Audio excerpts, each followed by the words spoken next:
Bismillahirrahmanirrahim. Assalamualaikum warahmatullahi wabarakatuh.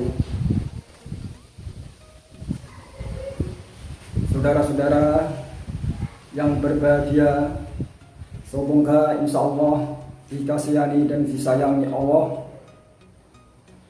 dan selamat berjumpa kembali dengan saya Janto PD, dan semoga saudara-saudaraku selamat menjalankan ibadah Ramadan berserta rangkaiannya.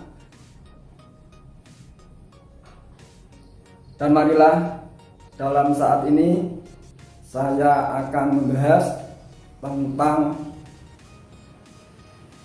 dan di samping saat ini dunia sedang masih dilanda virus corona, ini masih diramaikan dunia dan di negara kita ini, maka virus corona ini diperangi oleh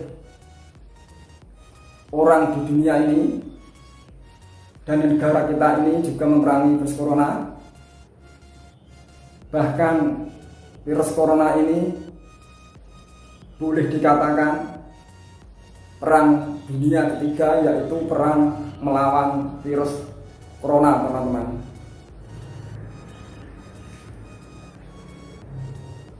Marilah saudara-saudaraku, kita ikut tugas kita, yaitu menjaga. Tugas kita adalah memenuhi kewajiban kita sebagai berwarga negara, yaitu memerangi virus corona ini sesuai dengan kemampuan kita masing-masing. Paling tidak atau paling minim yang insya Allah setiap warga negara bisa untuk melakukannya, yaitu dengan memerangi dengan kebersihan. Insya Allah saudara-saudaraku bisa. Dengan kebersihan itu adalah kita awali dengan bersih anggota badan. Kita harus menjaga kebersihan. Dan selanjutnya adalah bersih pakaian. Kita harus bersih berpakaian. Dan selanjutnya lagi adalah bersih tempat tinggal. Dan selanjutnya lagi adalah bersih lingkungan sekitar. Dan yang paling penting lagi adalah bersih supaya tindakan-tindakan kita ini menuju ke jalan yang lurus dan menekan dari jalan yang bengkok. Ini adalah yang sangat penting, saudara-saudaraku.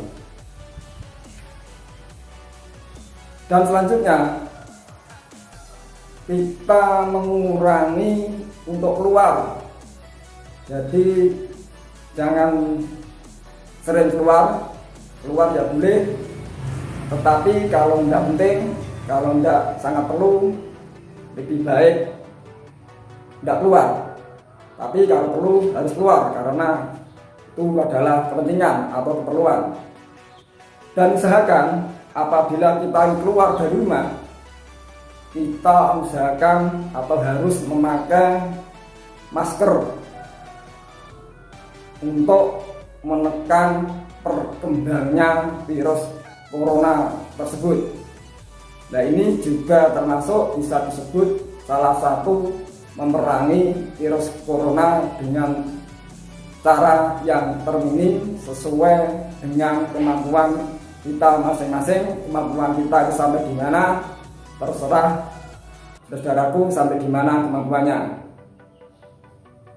Tetapi bagi orang-orang yang punya keahlian, terutama bagi orang tenaga medis atau para dokter, ini pasti menggunakan dengan memerangi corona ini dengan memakai keahliannya, yaitu dengan ahli perawatan untuk merawat orang-orang yang terkena virus corona tersebut.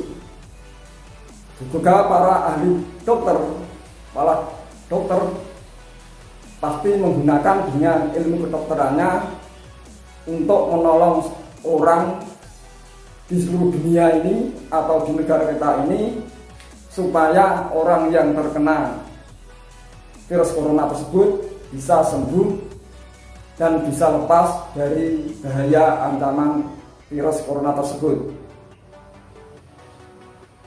Dan para dokter atau perawat juga dapat mengantisipasi supaya orang yang sehat tersebut jangan sampai terkena virus corona tersebut.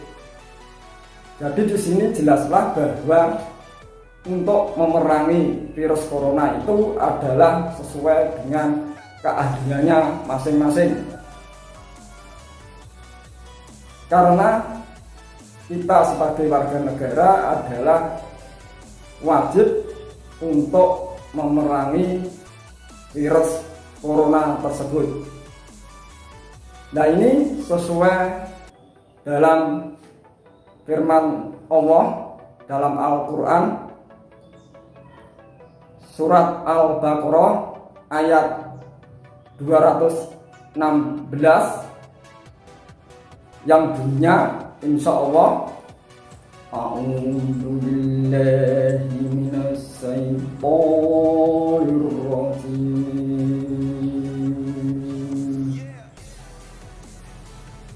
Bismillahirrahmanirrahim.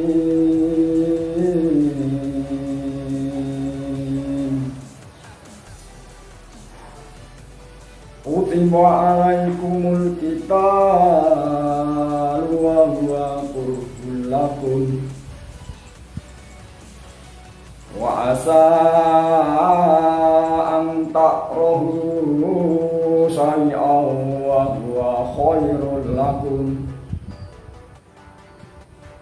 wa asa an tuhibbu syai'an wa huwa syarrul lakum wallahu ya'lamu wa antum la ta'lamun. Yang insyaallah artinya diwajibkan atas kamu berperang, padahal hal itu tidak menyenangkan bagimu. Tetapi boleh jadi kamu tidak menyenangi sesuatu, padahal itu baik bagimu. Dan boleh jadi kamu menyukai sesuatu, padahal itu tidak baik bagimu. Allah mengetahui, sedang kamu tidak mengetahui. Al-Quran surat Al-Baqarah ayat 216. Saudara-saudaraku, dalam pembahasan kewajiban kita memerangi virus corona, kita cukupi sampai di sini. Dan selanjutnya kita lanjutkan dengan pembahasan yaitu teknik instalasi listrik, yang pada hari ini kita akan membahas tentang cara mengukur nilai ohm pada lampu pijar merek Philips dengan menggunakan alat ukur tang ampere merek Ori Rosu. Dan sedangkan pelaksanaannya teman-teman, kita mulai langsung pelaksanaannya. Cara pengukuran pelaksananya adalah kita ambil alat ukur yaitu jenis tang ampere merek Orisu. Barangnya seperti ini teman-teman. Nah, di sini di dalam tang ampere ini ada lubang 3, yang tengah adalah insyaallah C0M, yang sebelah kanan adalah tanda volt. Ini adalah untuk mengukur tegangan. Yang sebelah kiri ini ada tanda ohm, yaitu untuk mengukur ohm, nilai ohm. Kemudian caranya adalah kita ambil colok penghantar ini warna merah. Ini kita masukkan ke dalam lubang yang tengah ini. Ini ada kode C +M, insya Allah kalau tidak salah ini. Nah, kita masukkan. Bismillahirrahmanirrahim. Nah, seperti ini. Kemudian kita ambil colok lagi, yang penghantar colok yang berwarna hitam seperti ini. Nah, ini seperti ini. Kita masukkan ke lubang sebelah kiri ini yang ada simbol ohm. Karena kita mau mengukur ohm, kita masukkan ke lubang tanda ohm. Bismillahirrahmanirrahim. Kita tekan. Nah, kemudian sudah masuk kedua-duanya, antara yang merah dan yang hitam. Kemudian di sini ada simbol yang bawah ini ada 3 jenis. Yang bawah adalah simbol ampere, 400 ampere sama berapa ini? Tidak kelihatan pita saya. 600 ampere berapa ini? Dan kemudian di tengah ini ada tanda ohm yang kuning. Ini yang hijau adalah ampere, yang kuning ini adalah ohm, dan yang biru ini adalah volt untuk mengukur tegangan. Kemudian alat pengukur ini kita arahkan ke posisi kuning, yaitu posisi ohm. Kita putar. Nah, seperti ini. Jadi ini sudah terhubung. Dan di alat ukur ini menunjukkan 0 L berapa ini? Saya ambil kacamata saya tidak kelihatan.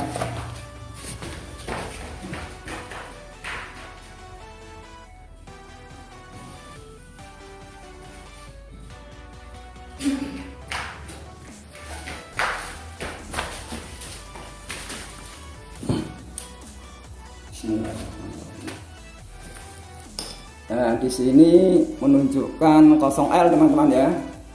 0L.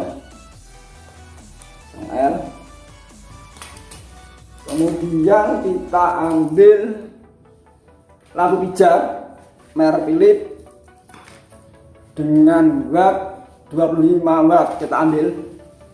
Kita tempatkan di sini aja. Nah, ini 25 lampu pijar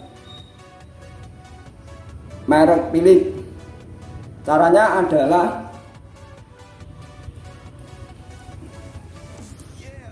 penghantar yang ini, yang merah, yang dapat C0M tadi, kita tempelkan pada golep itu, logam yang netral ini. Kita masukkan, tempelkan seperti ini. Kemudian yang hitam kita tempelkan ke posisi fase pada golep ini. Nah, ini kita tempelkan, yang merah ke min, yang hitam ini ke plus. Seperti ini. Ini musiknya sulit, tak candalkan saja ini. Ya, enak lihatnya. Kita ulangi yang 25 watt. Lipat saya tak jelas teman-teman ya. Kita ulangi lagi yang 25 tadi. Ya, ini 25 watt teman-teman ya. Ulangi, lipat saya tidak jelas. Kita ulangi. Untuk yang 25 watt tadi teman-teman, saya minta maaf, lipat saya tidak jelas. Adalah nilai ohmnya 160 teman-teman. 160 ohm nilai ohmnya. Yang untuk 25 watt 160 ohm. Kemudian kita ganti coba lagi dengan watt yang tadi 60 watt, nilai ohmnya berapa? Kita coba.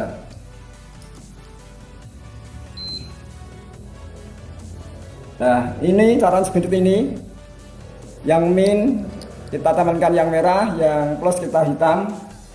Di alat ukur di sini menunjukkan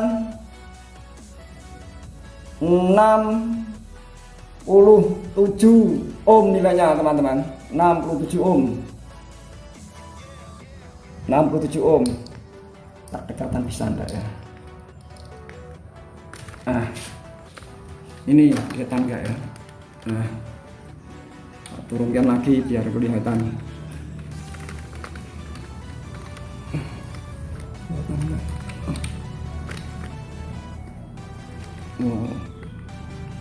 Wah, sini ya. Oke, kelihatan ya. Ini teman-teman ya. Nah, ini yang 60 watt. Nah, jadi berkisar antara 67, berkisar antara 67. Dalam alat ini menunjukkan kadang-kadang 6, 67, dan kadang-kadang 68. Jadi kita ambil tengah-tengah, yaitu nilai ohmnya untuk 60 watt adalah sekitar 67 ohm. Kemudian kita coba lagi dengan yang 100 watt Philips. Ini 100 watt Philips. 100 watt Philips. Nah, ini 100 watt Philips. Kita coba nilai ohmnya.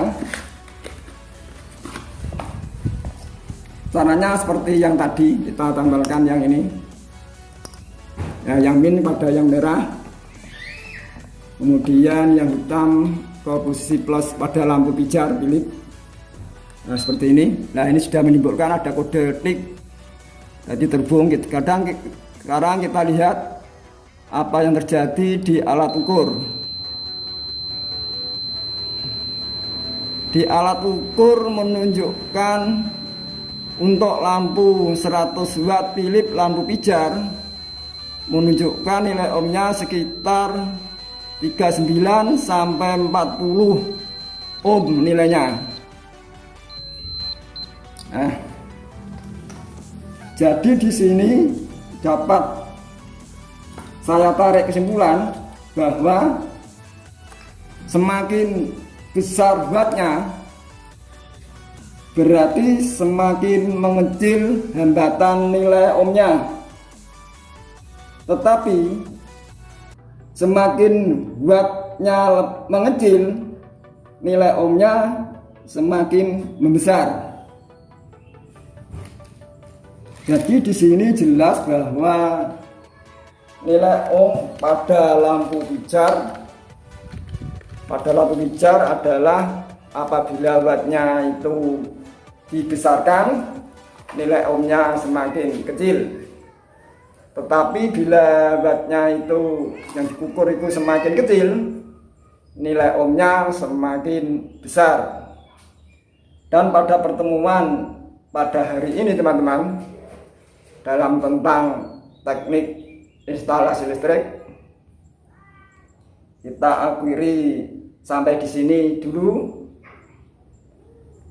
Dan terus terang, saya ini dalam tahap belajar, pasti banyak yang salah daripada yang benar. Dan saya selaku manusia biasa, dan apabila ada kesalahan-kesalahan saya dalam penyampaian atau tutur kata atau hal-hal yang kurang pas dalam uraian saya, untuk itu saya mohon kepada saudara-saudaraku, untuk saya minta maaf dengan teman-teman atau dengan saudara-saudara. Dan akhirnya pertemuan pada hari ini kita pandang cukup. Dan akhirnya sekian, billahi taufik wal hidayah. Wassalamualaikum warahmatullahi wabarakatuh.